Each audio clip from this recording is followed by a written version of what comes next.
So guys, today we'll be reading the entire history textbook of grade 8. It's a lengthy video, so please watch full video in 2x speed.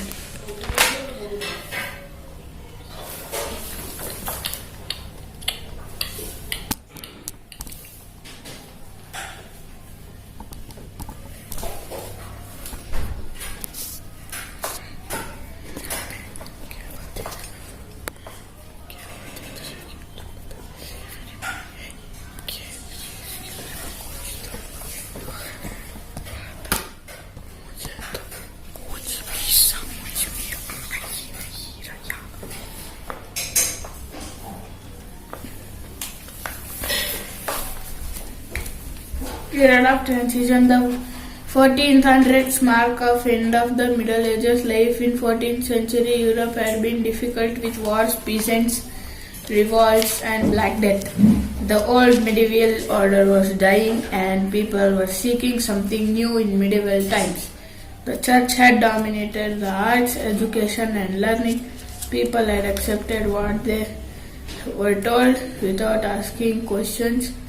Then, in the 14th century, Italian scholars began to take an interest in the writings of the ancient Greeks and Romans.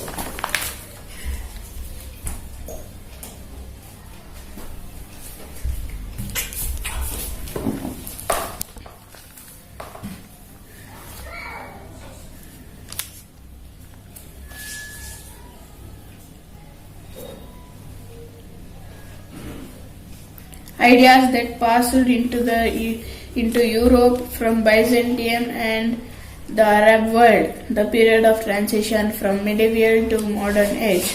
From the 14th to the 16th centuries, Europe was transformed by a flood of new ideas. The transformation began in Italy and it included new ways of building, a new style of art and new ways of living. This period and changes it brought are now known as Renaissance, meaning rebirth. The period saw a great increase in trade and wealth. The Renaissance affected art and science, architecture and sculpture.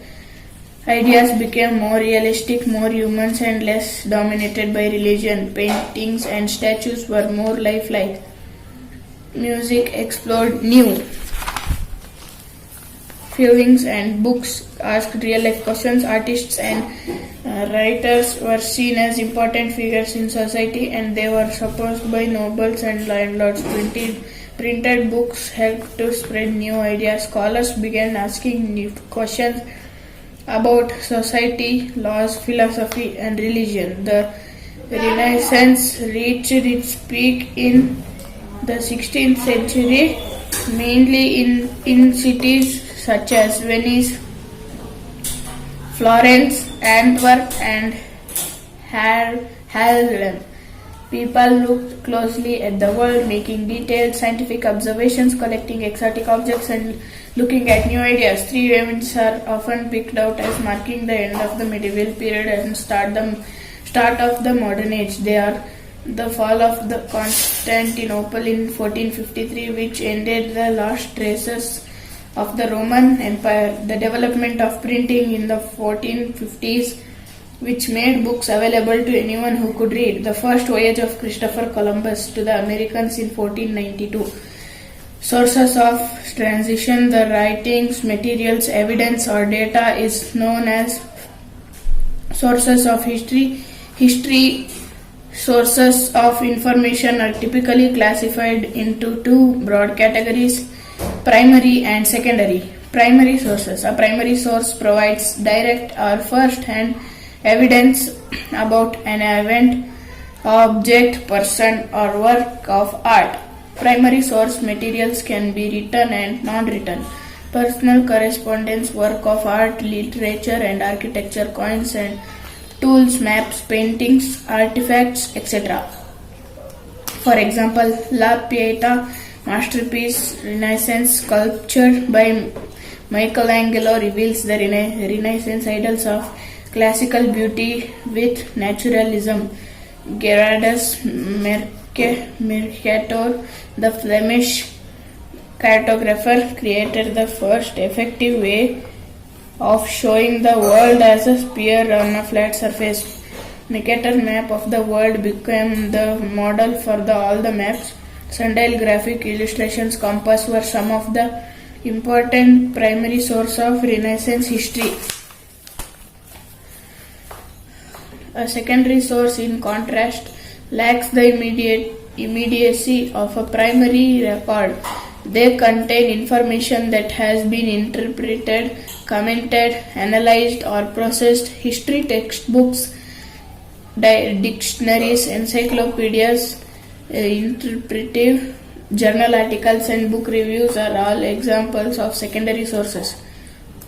Secondary sources are often based on primary sources. Writings of Raphael, John Milton, Galileo, Martin Luther are the secondary sources of Renaissance. Factors responsible for Renaissance. Out of all the factors responsible for the Renaissance, it is the first print revolution which played the most important role in transforming the world.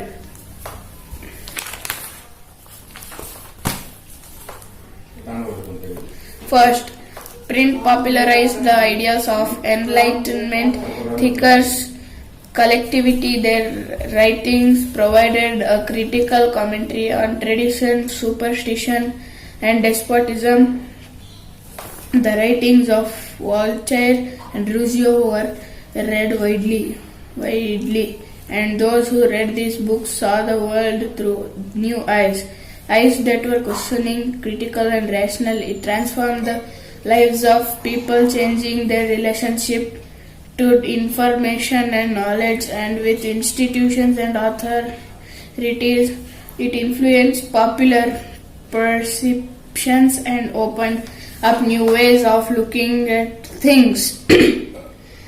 Second, print created a new culture of dialogue and debate. All values, norms, and institutions were re-evaluated and discussed by a public that had become aware of the power and reason and recognized the need to question existing ideas and beliefs. Within this public culture, new ideas of social revolution came into being. Third, by the 1780s, there was an outpouring of literature that mocked the reality and criticized their morality. Large areas of the world were completely unknown to the people of medieval Europe. By the 1450, traders in Europe were desperate to find new ways, new inventions, discoveries, improvement in maps, use of astrolabe, etc. helped the navigation to explore sea. By the 1600s, several European countries had established permanent colonies overseas. This period also saw many new ideas and challenges to old beliefs. Religious differences led to bitter wars. There were power struggles between kings and parliaments as democratic governments slowly developed from the 1500s. There were startling advances in science with inventions such as the telescope and microscope, revealing new wonders and prompting new questions. Great scientists such as Copernicus, Galileo, and Newton challenged the old ideas, and new freedom of thought began to shake the foundations of society. The Renaissance spirit of equality led to the religious reform movement in Catholic Church. This move, led by Martin Luther, a Christian priest, was called Reformation. The Industrial Revolution. In the 17th and 18th century, merchants from the towns in Europe began moving to the countryside, supplying money to peasants and artisans, persuading them to produce and for an international market. With the expansion of world trade and the acquisition of colonies in different parts of the world. The demand for goods began growing, but most of the production was done manually. Scientific inventions and discoveries made towards the end of the 18th century and the beginning of the 19th century and high demand of goods led to the change from manual work to machine work and from domestic system of production to the factory production.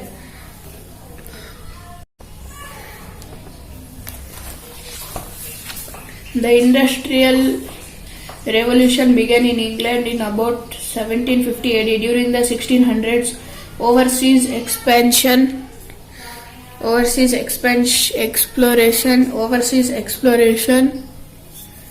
had opened new markets for England and led to a thriving economy based on money. New financial institutions such as banks offered business loans that helped spur industrial growth. The most famous was the powerful Bank of England, 1694. England had rich natural resources in the form of coal and iron mines. Coal was a valuable source of energy to fuel machinery, and iron was used to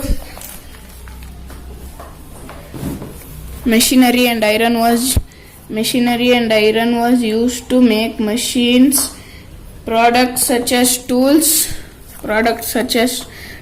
and cookware. Scientific improvements in farming during the 1700s led to agriculture revolution, which became the base of industrial revolution. Trade flourished and markets expanded in the late 19th century, but this was not only the period of expanding trade and increased prosperity. It is important to realize that there was a darker side to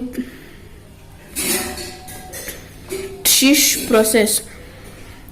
In many parts of the world, the expansion of trade and a closer relationship with the world economy also meant a loss of freedoms and livelihood. Late 19th century.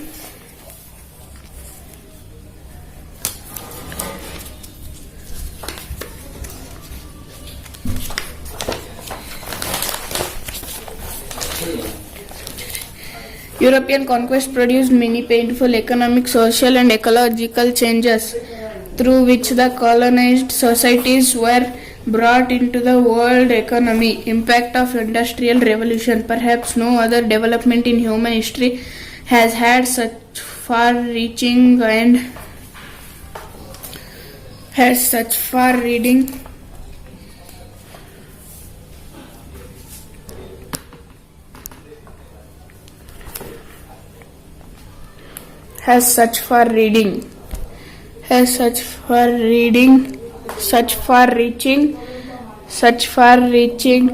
and worldwide impact as the Industrial Revolution. It affected the economic, social, cultural and political life of the people, their thought and institutions, urbanization, growth of new cities and industrial towns.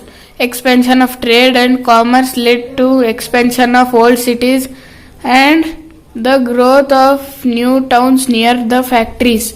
Such cities had a concentration of factories, markets and financial institutions such as the banks and guilds, etc. Growth of trade and commerce. Industrial Revolution had developed the rail and road transportation system. With the use of faster, safer and cheaper transport, national markets grew up in the towns. General prosperity due to mass production. Due to large scale of production of quality items at cheaper rates, most of the goods came with the reach of people. Slums, overcrowding and poor housing conditions. Usually the factories were situated near the coalfields or seaports. Not much attention was paid towards providing suitable houses for the industrial workers. Exploitation for the workers. Workers had to work for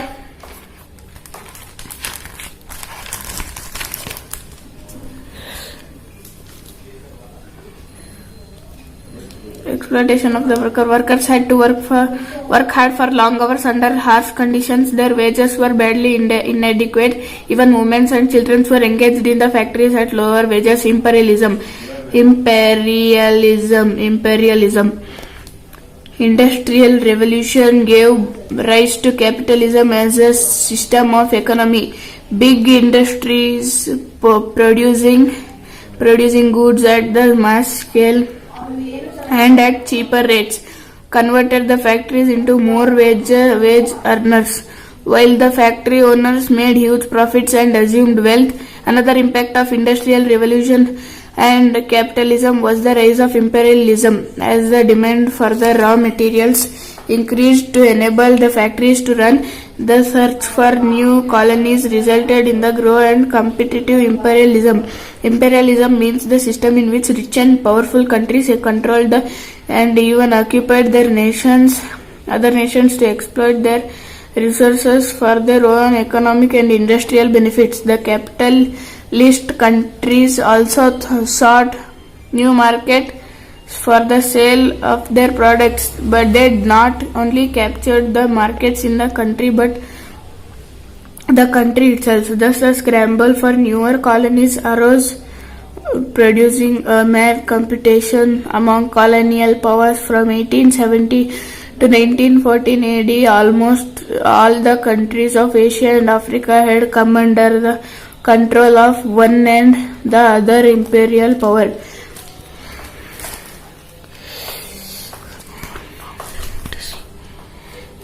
Imperialism in South Asian countries. Southeast Asia commands the sea lanes between India and China from the 1500s through the 1700s. European merchants gained footholds in Southeast Asia, but most of the area remained independent. This changed in the 1800s. Westerns, notably the Dutch, British and French, manipulated local rivalries and used modern armies and technology to colonize much of Southeast Asia. Colonization of the region brought mixed results. Economies grew based on cash crops or good things that could be sold in the world market. Roads, harbors and rail system improved communication and transportation, but mostly benefited European business. However, education, health and sanitation did improve. Unlike the other colonial areas, millions of people from other areas of Asia and the world migrated to the work on plantations. Okay, lesson 1 is over now. Growth of nationalism, the French Revolution. Nationalism is a belief system which installs a sense of common identity among the members of nations. Spirit of nationalism develops when people begin to believe that they are all part of the same nation. It is a spirit under which people see the identity of their nation through a common culture, language, flag, national song, a common constitution, etc. Before the middle of the 19th century, the countries in Europe were not in the form as we know them today. Different regions in Europe were ruled by various multinational dynastic empires. These were monarchies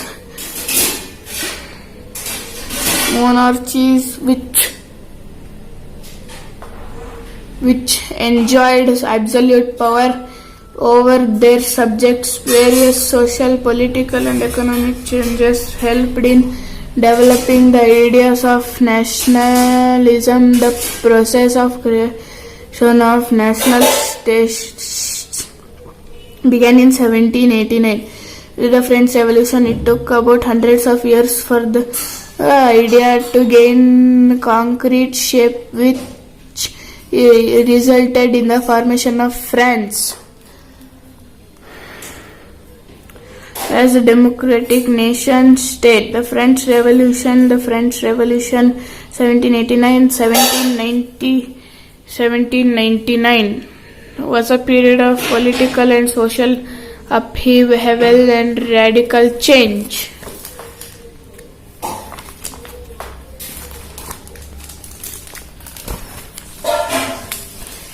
Tipu Sultan had also established a close relationship with the French in India and modernized his army with their help.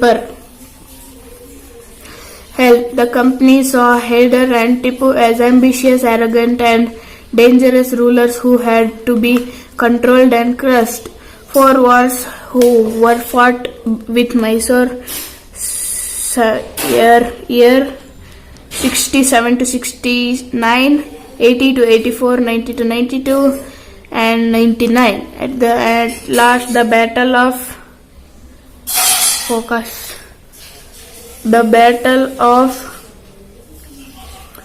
Seringapatam.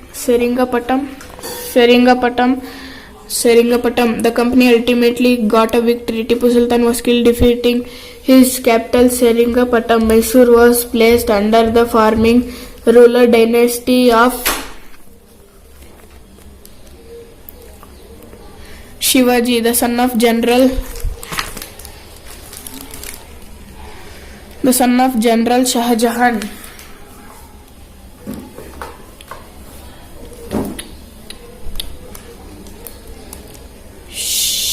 Shahaji Bhosale, who had been active in Ahmednagar between 1633 to 36, leading the battle against the Mughals from around 1658. Shivaji was able to free the Marathas from the Muslim sultans of Bijapur to the southeast and carve out an independent Maratha zone around Pune, incorporating the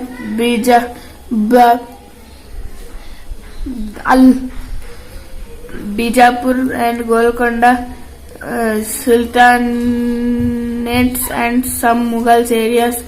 After a lifetime of exploits and guerrilla warfare against the Mughal Emperor Aurangzeb, Shivaji died in 1680, leaving a Maratha kingdom of great extent but strategically and vulnerably located.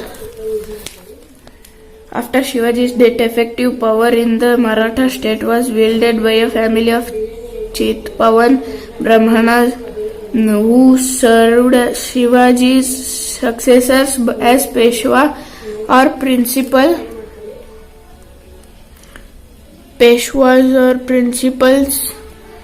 So Peshwa and the Marathas developed a very unsuccessful military organized comprising of cavalry, infantry and artillery. Their success lay in bypassing the fortified areas of the Mughals by raiding cities and engaging Marathas armies in areas where their supply lines and reinforcement could be easily disturbed. The Maratha Empire expanded rapidly between 1720 and 1761 by chipping away important regions of the Mughal Empire. Malwa and Gujarat was seized from the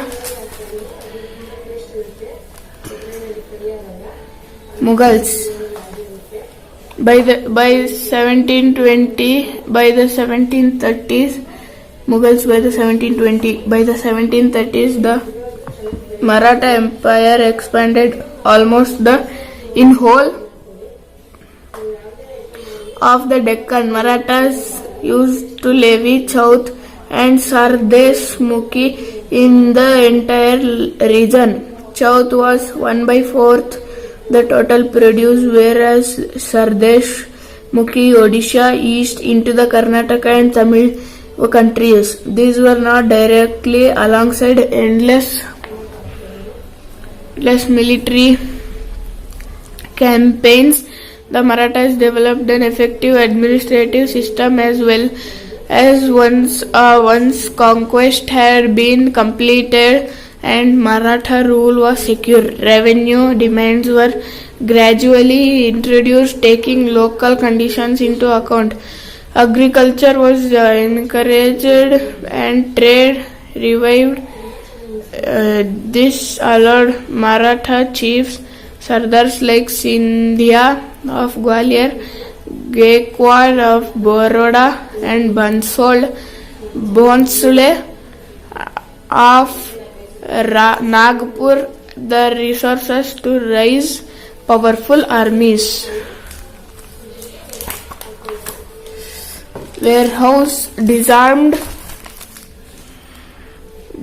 all Englishmen and blockaded English ships. Then he marched to Calcutta to establish control over the company's fort. On receiving the news of the fall of Calcutta Company, officials in Madras sent forces under the command of Robert Clive, reinforced by the naval fleet. Prolonged negotiations with the Nawab followed finally on June 23, 1757. Robert Clive led the company army against Siraj ud Dowlah at Plassey. The Nawab was defeated, arrested and killed. The causes of the defeat of Siraj ud Dowlah. The following were the main causes of the defeat of Nawab Siraj ud Dowlah. The presence of the black sheep and the traitors in the English exploded. The presence of black sheep and traitors in Nawab's household, whom the English exploited for their gain. No effort was made by the Nawab to strengthen the French against the English. Mir Jafar, the commander-in-chief of Siraj ud Dowlah, was not dismissed, even though conspiracy by him against the Nawab was proved. The troops led by Mir Jafar and others who had already entered into the conspiracy with the English did not join the battle. Jagat Seth was the banker of the Nawab and did not support him during the war.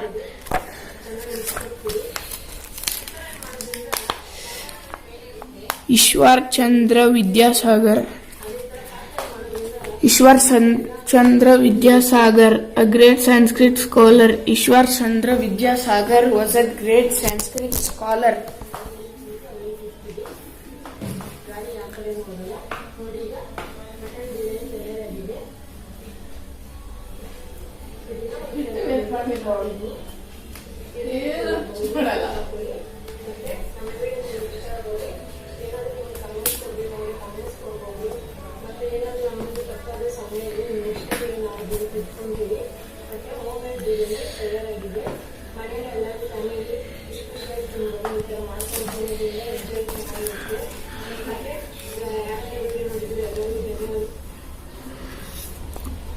Was a principal of the Sanskrit College in Calcutta. A great educationist, he admitted students of lower caste to his college, giving them full encouragement to study Sanskrit. He also introduced the study of modern Western thoughts in his college. As an inspector of schools, he opened a number of schools for girls' education. By the second half of the 19th century, the movement in favor of widow remarriage spread to the other parts of the country. Swami Dayananda of the Arya Samaj and the Prarthana Samaj founded R.G. Bhandakar and Mahadev Govind Ranade encouraged widow remarriage. Ramakrishna Paramahamsa 1836-1886 and Swami Vivekananda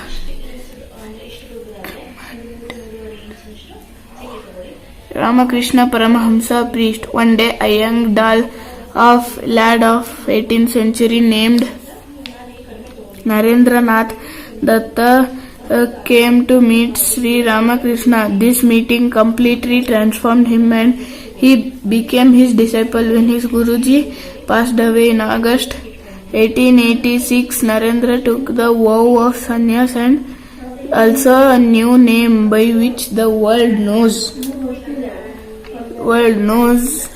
him, Swami Vivekananda.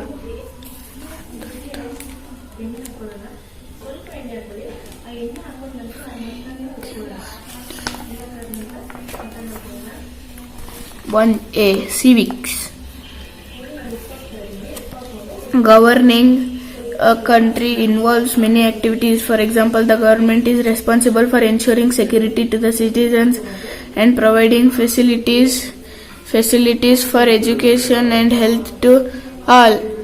It collects taxes and spends the money thus raised on administration, defense and development programs.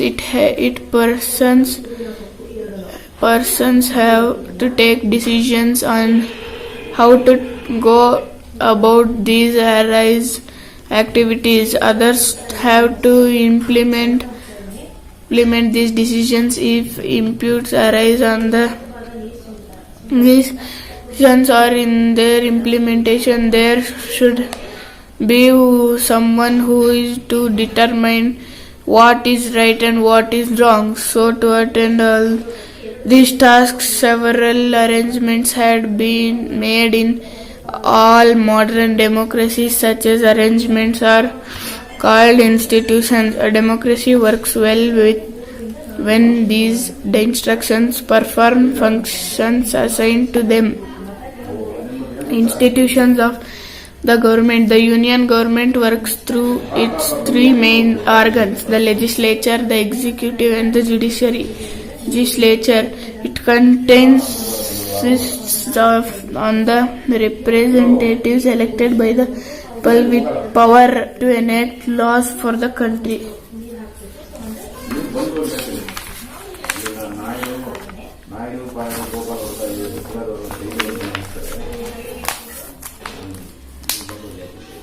Of the judiciary are to interpret the laws to protect the fundamental rights of the citizens. Legislature, Parliament. Rajya Sabha is the lower house known as the Lok Sabha, and the upper house is the Rajya Sabha. Rajya Sabha is the upper house of the Parliament.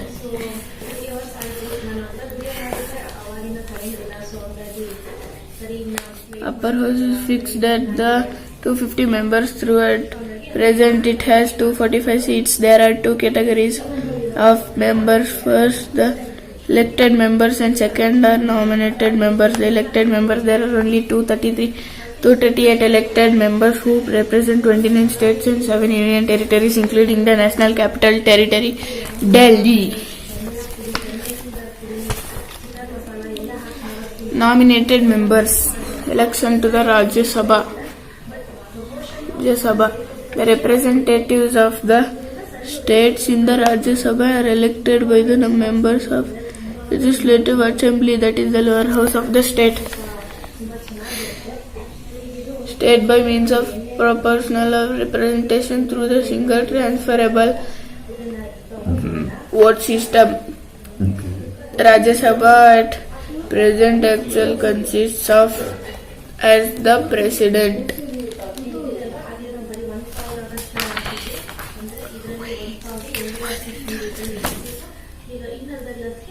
Quorum of the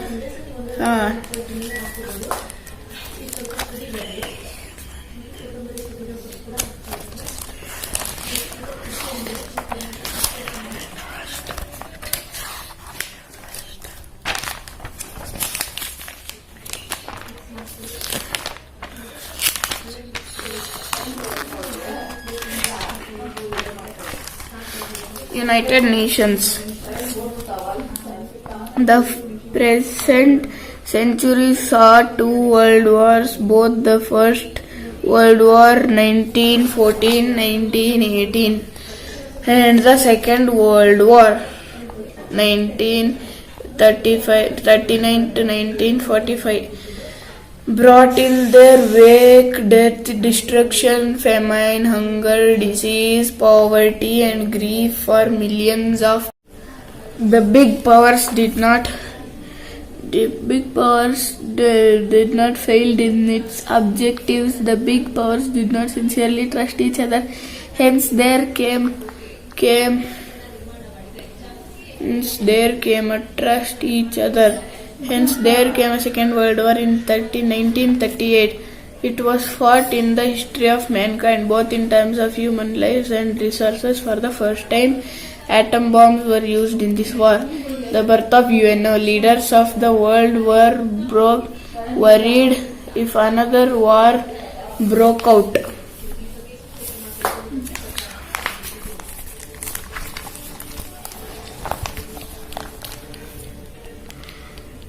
It might spell the ruin of the world, so they made up their minds to prevent another war. They began to think of establishing a world war organization for this purpose. President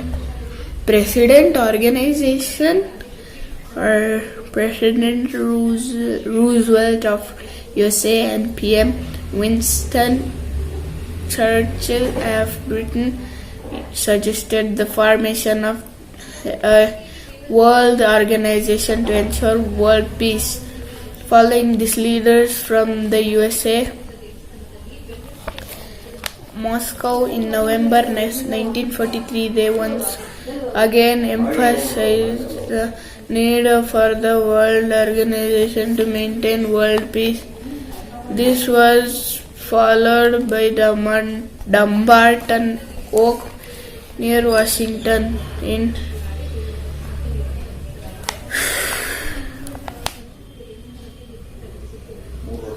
1945. The United Nations organized also popular as UNO came into the being formally. Every year 24th October is celebrated as the UN Day all over the world. The UNO headquarters are at the New York, USA. The membership of the UNO has gone up to the 193 at the present. Almost all dependent nations all around the world are the member of the UNO. The objectives of the UNO. The objectives of UNO are mentioned in the UN Charter are as under: to maintain international peace and security, to develop friendly relations among nations based on equal rights and self-determination of people, to cooperate in solving international people of economic, social, cultural or humanitarian character, to promote the encourage respect for human rights and fundamental freedom for all, acts to be the center of harmonizing the actions of nations in attaining these common ends. The main aim of UNO is to save the coming generation from the scourge of war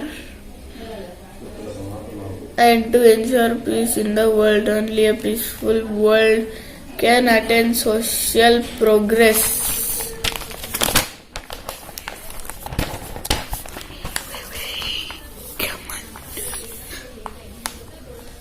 Council at present, Antonio Guterres is the Secretary General, to pass the annual budget of the UN and to fix the share of each member state, to draw the attention of the Security Council whenever it finds that the peace of the world is endangered by the action of one or more states. Security Council. The Security Council is the most important organ of the UN. There are two types of members of the Security Council, namely permanent or non-permanent. The other 10 non-permanent members are elected the other 10 non-permanent members disagrees to a decision of Security Council, it cannot be agreed. This is called the veto power of the big five permanent members. Thus, the exercise of veto power by any one of the hard trouble of UNO.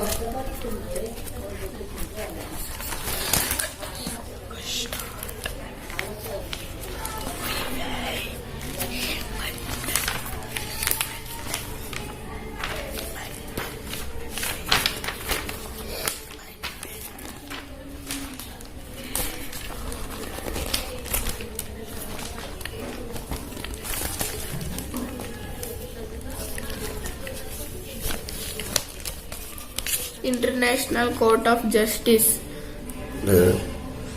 It consists of 15 judges who are jointly elected by the General Assembly and the Security Council. They are elected for 9 years with 1/3 judges retiring every 3 years. No two judges should belong to one country.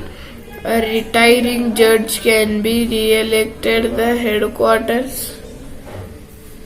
of the International Court of Justice are in Holland. The court gives legal opinion to any organ of the United Nations on request, but its opinion is not binding on the UN organs. The court also decides legal matters between states, but it can do so only when both or all the contending states agree to bring the issue before the court. We should be proud of that shit. Proud of that shit. B.N. Ran and Dr. Narendra Singh of India served in the International Court of Justice, with the latter country remaining its president. Shit R.S. Pathak of our country was the last Indian to serve as a judge of this international court. The Secretariat of the Secretariat is the administrative wing of the Union. The Secretariat is headed by the Secretary General, who acts as the de facto spokesman and leader, the current Secretary General.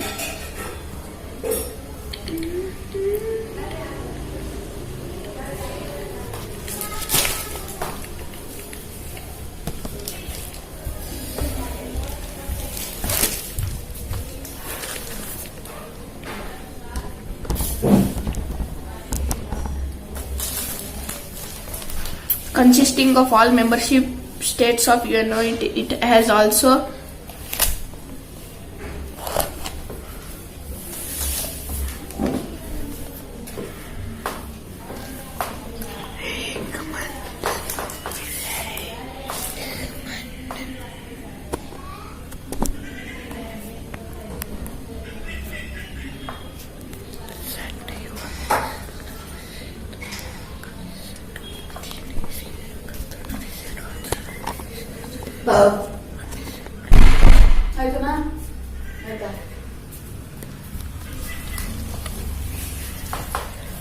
consisting of all member states of UNO,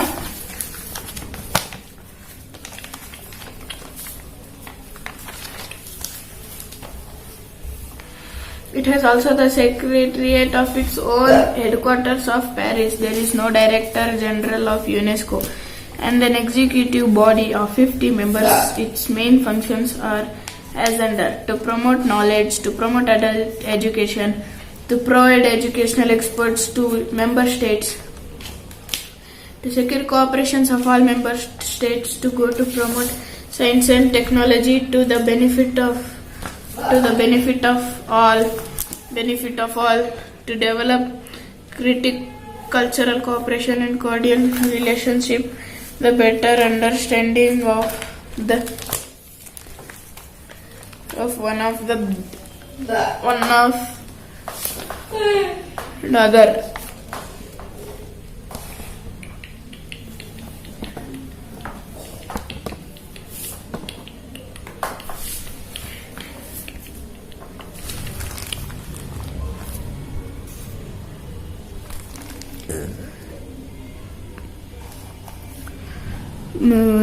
Such an international understanding can help in maintaining peace. World Health Organization, who has set up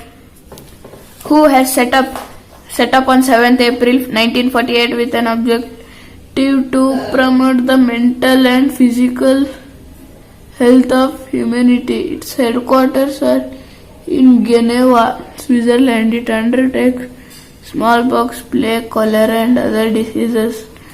It also encourages researchers and surveys in the field of public health and disease. It has organized the network of international laboratories which find it research in the diseases.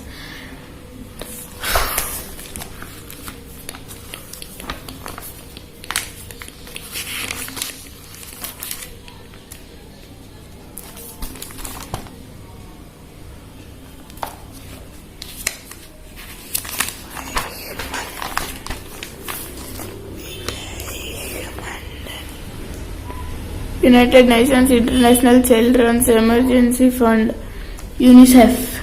UNICEF was set up in the month of December. Failures of the UNO. The UNO has been not been successful in stopping war completely or in reduction of nuclear armaments.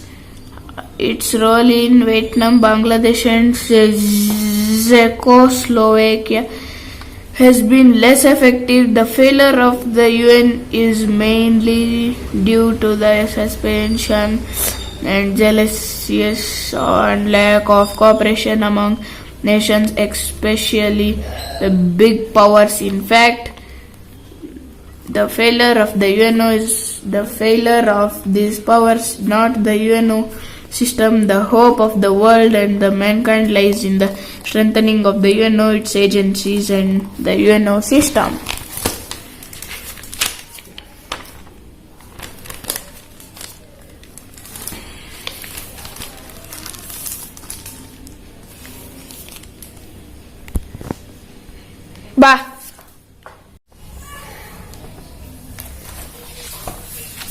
The Industrial Revolution began in England in about 1750 AD. During the 1600s, overseas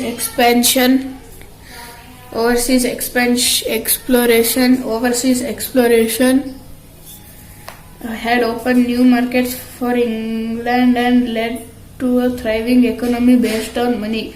New financial institutions such as banks offered business loans that helped spur industrial growth. The most famous was the powerful Bank of England, 1694. England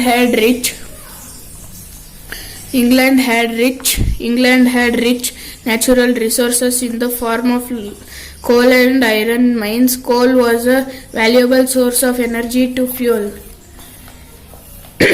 machinery, and iron was used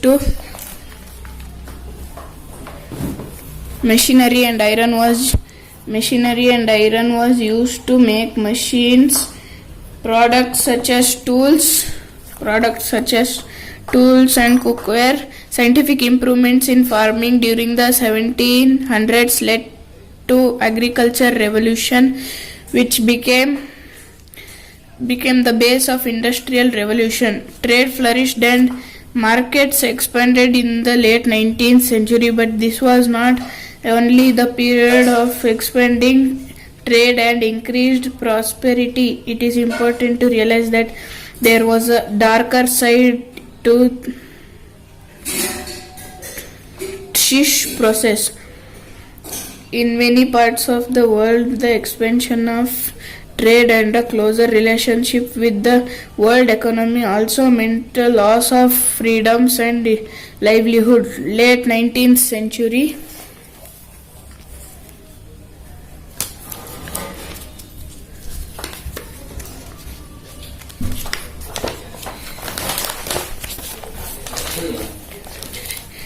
European conquest produced many painful economic, social and ecological changes through which the colonized societies were brought into the world economy. Impact of industrial revolution. Perhaps no other development in human history has had such far-reaching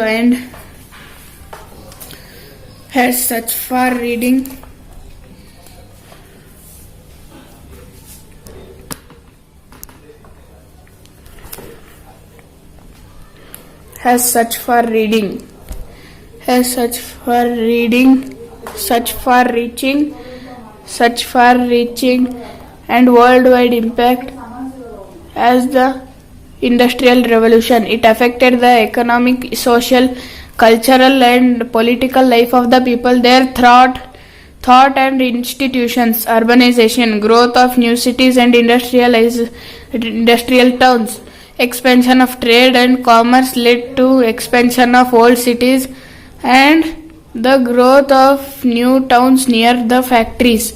Such cities had a concentration of factories, markets and financial institutions such as the banks and guilds, etc. Growth of trade and commerce. Industrial Revolution had developed the rail and road transportation system. With the use of faster, safer and cheaper transport, national markets grew up in the towns. General prosperity due to mass production. Due to large scale of production of quality items at cheaper rates, most of the goods came with the reach of people. Slums, overcrowding and poor housing conditions. Usually the factories were situated near the coal fields or seaports. Not much attention was paid towards providing suitable houses for the industrial workers. Exploitation for the workers. Workers had to work for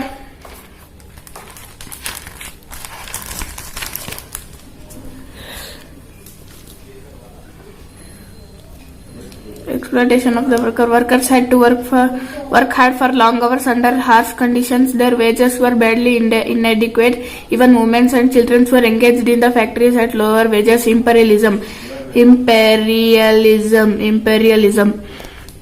Industrial Revolution gave rise to capitalism as a system of economy.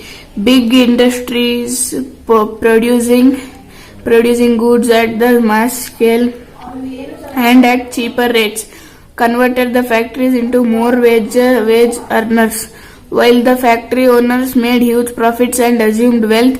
Another impact of Industrial Revolution and capitalism was the rise of imperialism, as the demand for the raw materials increased to enable the factories to run. The search for new colonies resulted in the growth and competitive imperialism. Imperialism means the system in which rich and powerful countries controlled and even occupied other nations to exploit their resources for their own economic and industrial benefits. The capitalist countries also sought new markets for the sale of their products, but they not only captured the markets in the country but the country itself. Thus a scramble for newer colonies arose, producing a mad competition among colonial powers. From 1870 To 1914 AD, almost all the countries of Asia and Africa had come under the control of one and the other imperial power.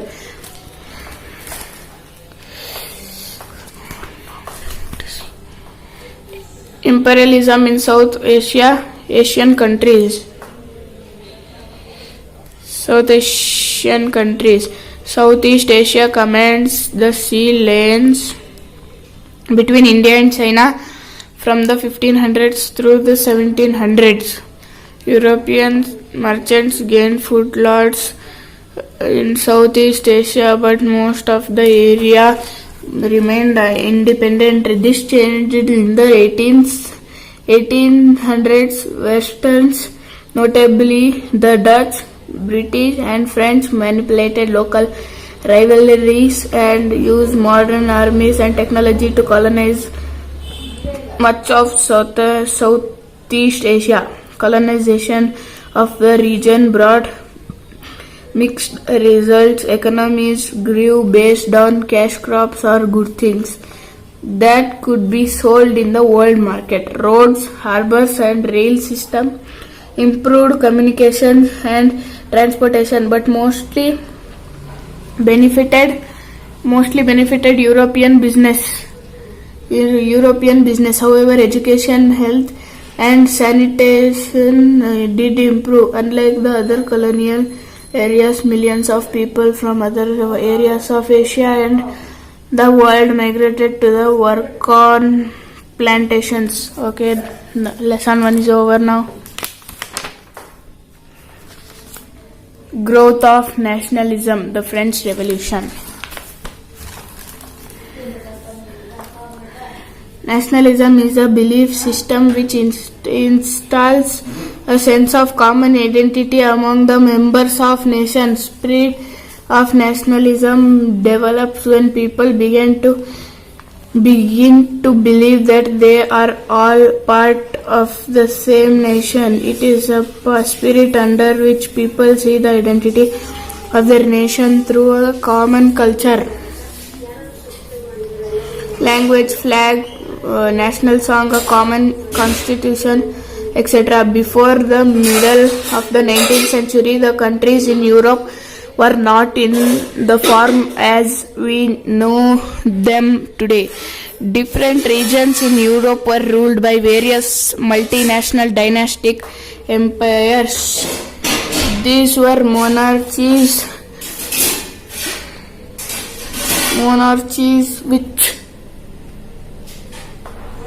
which enjoyed absolute power over their subjects. Various social, political and economic changes helped in developing the ideas of nationalism. The process of creation of national states began in 1789.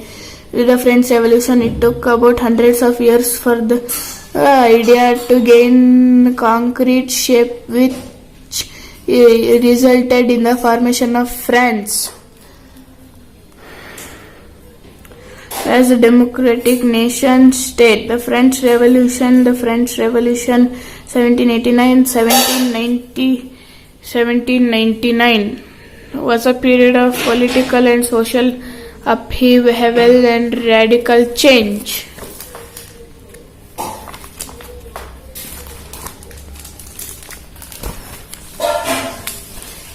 Tipu Sultan has also established a close relationship with the French in India and modernized his army with their help. The company saw Hyder and Tipu as ambitious, arrogant and dangerous rulers who had to be controlled and crushed.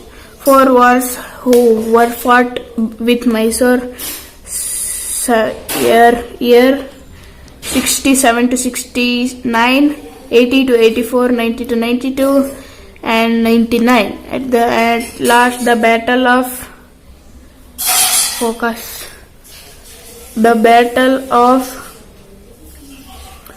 Seringapatam, the company ultimately got a victory. Tipu Sultan was killed defeating His capital Seringapatam, Mysore, was placed under the farming ruler dynasty of Shivaji, the son of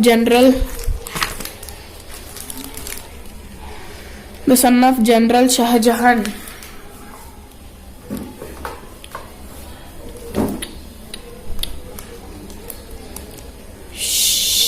Shahaji Bhosale, who had been active in Ahmednagar between 1633 to 36, leading the battle against the Mughals from around 1658. Shivaji was able to free the Marathas from the Muslim sultans of Bijapur to the southeast and carve out an independent Maratha zone around Pune, incorporating the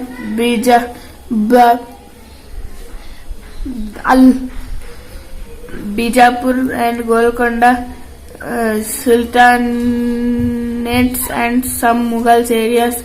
After a lifetime of exploits and guerrilla warfare against the Mughal Emperor Aurangzeb, Shivaji died in 1680, leaving a Maratha kingdom of great extent but strategically and vulnerably located.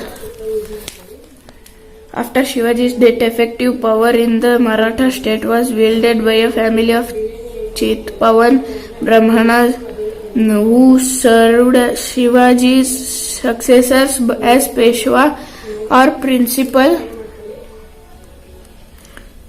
Peshwas or principals.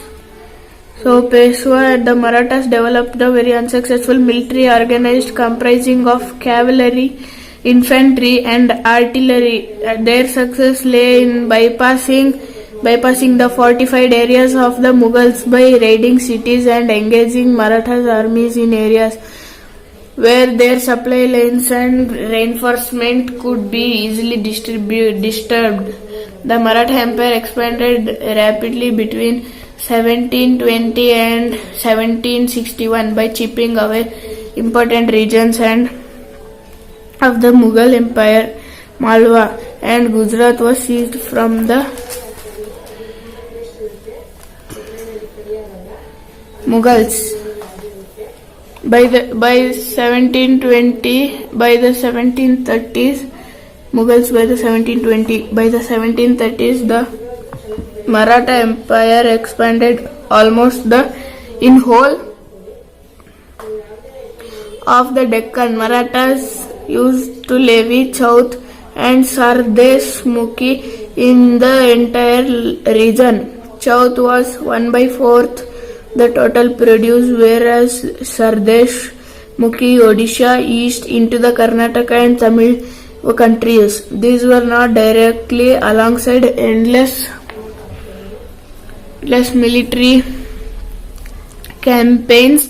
The Marathas developed an effective administrative system as well as once conquest had been completed and Maratha rule was secure. Revenue demands were gradually introduced, taking local conditions into account.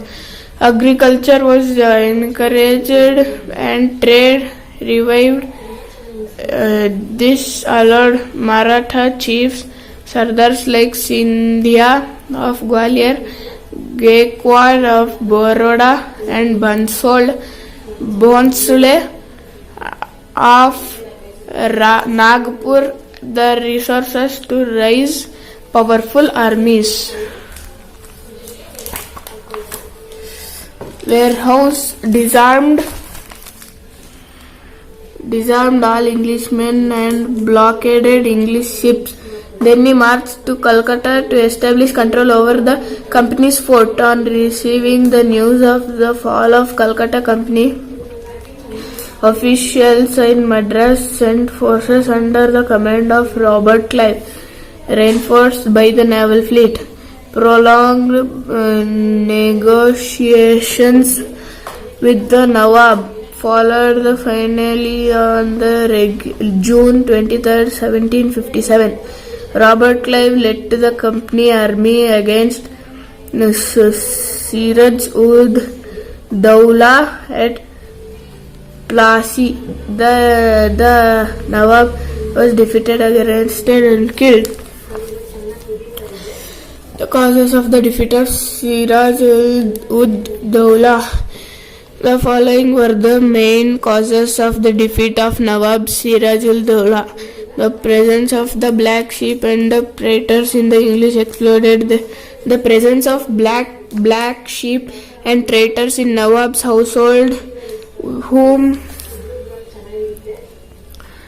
the English exploited for their gain. No effort was made by the Nawab to strengthen the French against the English. Mir Jafar, the commander-in-chief of Siraj ud Dowlah, was not dismissed, even though conspiracy by him against the Nawab was proved. The troops led by Mir Jafar and others who had already entered into the conspiracy with the English did not join the battle. Jagat Seth was the banker of the Nawab and did not support him during the war.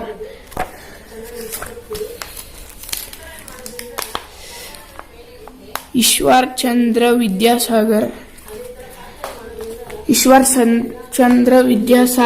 A great Sanskrit scholar. Ishwar Chandra Vidyasagar was a great Sanskrit scholar.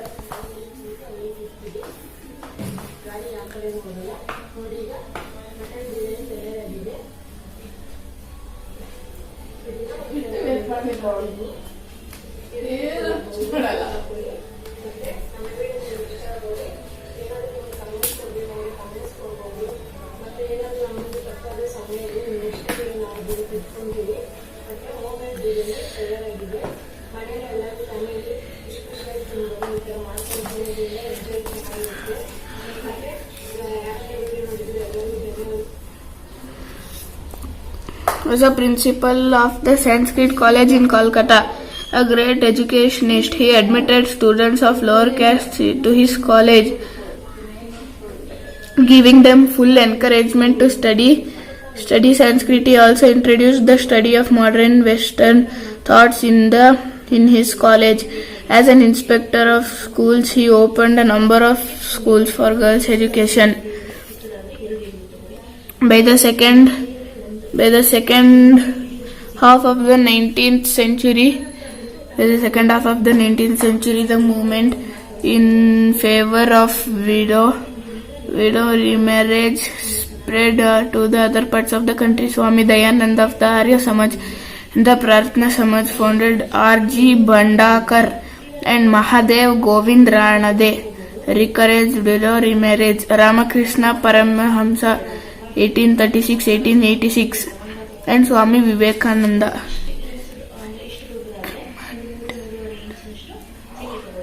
Ramakrishna Paramahamsa priest. One day a young lad of 18th century named Narendranath Datta came to meet Sri Ramakrishna. This meeting completely transformed him and he became his disciple. When his Guruji passed away in August 1886, Narendra took the vow of sannyas and also a new name by which the world knows him, Swami Vivekananda.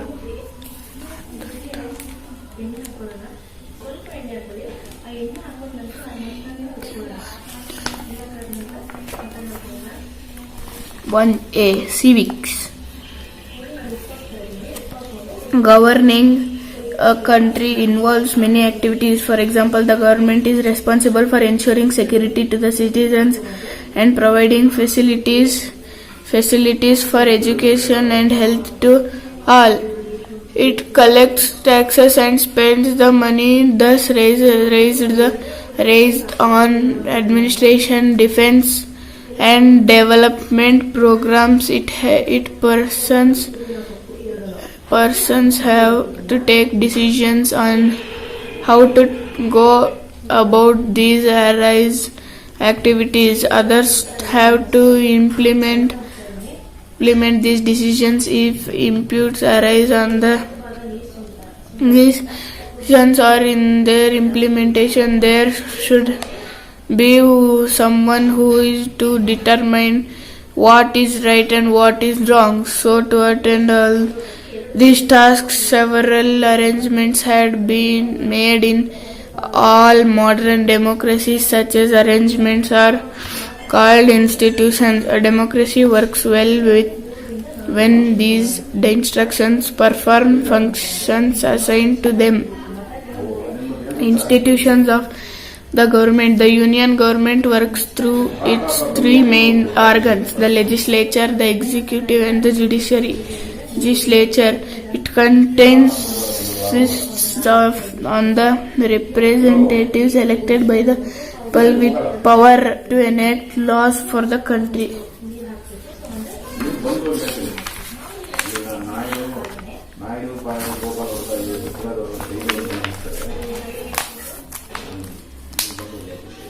Of the judiciary are to interpret the laws to protect the fundamental rights of the citizens. Legislature, Parliament.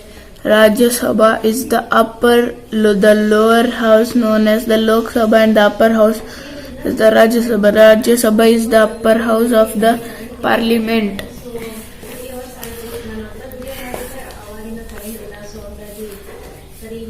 Upper house is fixed at the 250 members through at present it has 245 seats. There are two categories of members. First, the elected members, and second are nominated members. The elected members, there are only 238 elected members who represent 29 states and 7 union territories, including the National Capital Territory, Delhi.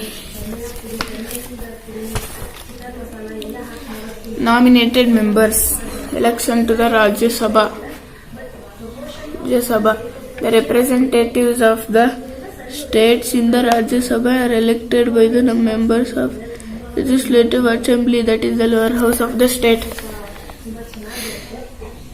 State by means of proportional representation through the single transferable vote system. Rajya Sabha at present actual consists of as the president.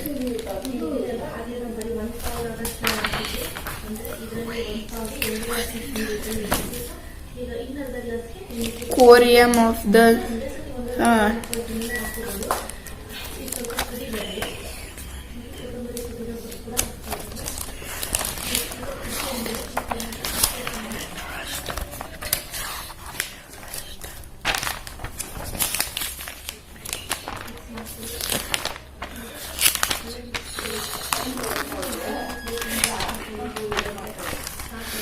United Nations. The present century saw two world wars, both the First World War 1914-1918 and the Second World War 1939 to 1945 brought in their wake death, destruction, famine, hunger, disease, poverty, and grief for millions of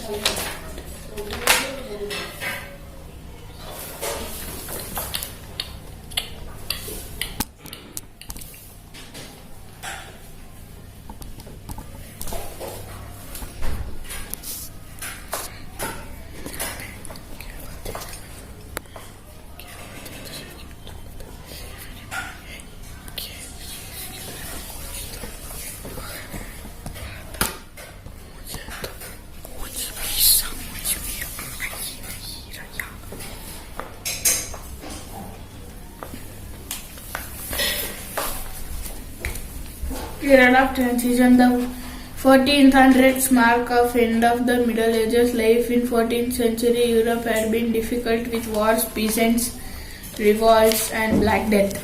The old medieval order was dying, and people were seeking something new in medieval times. The church had dominated the arts, education, and learning. People had accepted what they were told without asking questions. Then, in the 14th century, Italian scholars began to take an interest in the writings of the ancient Greeks and Romans.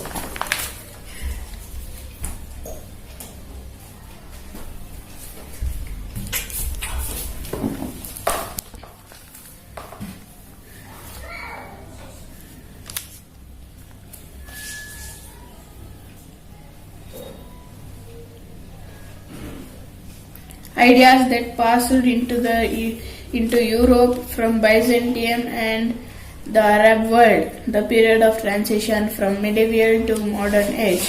From the 14th to the 16th centuries, Europe was transformed by a flood of new ideas. The transformation began in Italy, and it included new ways of building, a new style of art, and new ways of living. This period and changes in it brought are now known as Renaissance, meaning rebirth. The period saw a great increase in trade and wealth. The Renaissance affected art and science, architecture and sculpture. Ideas became more realistic, more human, and less dominated by religion. Paintings and statues were more lifelike.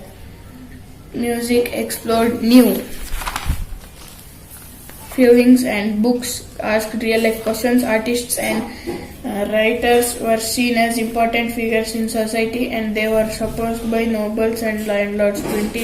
Printed books helped to spread new ideas. Scholars began asking new questions about society, laws, philosophy, and religion. The Renaissance reached its peak in the 16th century, mainly in cities such as Venice, Florence, Antwerp, and Haarlem. People looked closely at the world, making detailed scientific observations, collecting exotic objects, and looking at new ideas. Three events are often picked out as marking the end of the medieval period and start of the modern age. They are the fall of the Constantinople in 1453, which ended the last traces of the Roman Empire, the development of printing in the 1450s, which made books available to anyone who could read, the first voyage of Christopher Columbus to the Americas in 1492. Sources of transition: the writings, materials, evidence, or data is known as sources of history. Sources of information are typically classified into two broad categories: primary and secondary. Primary sources. A primary source provides direct or first-hand evidence about an event, object, person, or work of art. Primary source materials can be written and non-written. Personal correspondence, work of art, literature and architecture, coins and tools, maps, paintings, artifacts, etc. For example, La Pieta masterpiece, Renaissance sculpture by Michelangelo, reveals the Renaissance ideals of classical beauty with naturalism. Gerardus Mercator, the Flemish cartographer, created the first effective way of showing the world as a sphere on a flat surface. Mercator's map of the world became the model for all the maps. Sundial, graphic illustrations, compass were some of the important primary sources of Renaissance history. A secondary source, in contrast, lacks the immediacy of a primary record. They contain information that has been interpreted, commented, analyzed, or processed. History textbooks, dictionaries, encyclopedias, interpretive journal articles, and book reviews are all examples of secondary sources. Secondary sources are often based on primary sources. Writings of Raphael, John Milton, Galileo, Martin Luther are the secondary sources of Renaissance. Factors responsible for Renaissance. Out of all the factors responsible for the Renaissance, it is the first print revolution which played the most important role in transforming the world?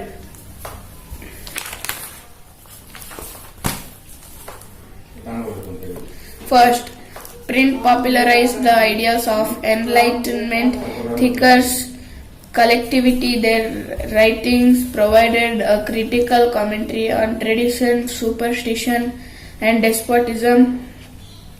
The writings of Voltaire and Rousseau were read widely, and those who read these books saw the world through new eyes that were questioning, critical, and rational. It transformed the lives of people, changing their relationship to information and knowledge and with institutions and authorities. It influenced popular perceptions and opened up new ways of looking at things. Second, print created a new culture of dialogue and debate. All values, norms, and institutions were re-evaluated and discussed by a public that had become aware of the power and reason and recognized the need to question existing ideas and beliefs. Within this public culture, new ideas of social revolution came into being. Third, by the 1780s, there was an outpouring of literature that mocked the reality and criticized their morality. Large areas of the world were completely unknown to the people of medieval Europe. By the 1450, traders in Europe were desperate to find new ways, new inventions, discoveries, improvement in maps, use of astrolabe, etc. helped the navigation to explore sea. By the 1600s, several European countries had established permanent colonies overseas. This period also saw many new ideas and challenges to old beliefs. Religious differences led to bitter wars. There were power struggles between kings and parliaments as democratic governments slowly developed from the 1500s. There were startling advances in science with inventions such as the telescope and microscope, revealing new wonders and prompting new questions. Great scientists such as Copernicus, Galileo, and Newton challenged the old ideas, and new freedom of thought began to shake the foundations of society. The Renaissance spirit of equality led to the religious reform movement in Catholic Church. This move, led by Martin Luther, a Christian priest, was called Reformation.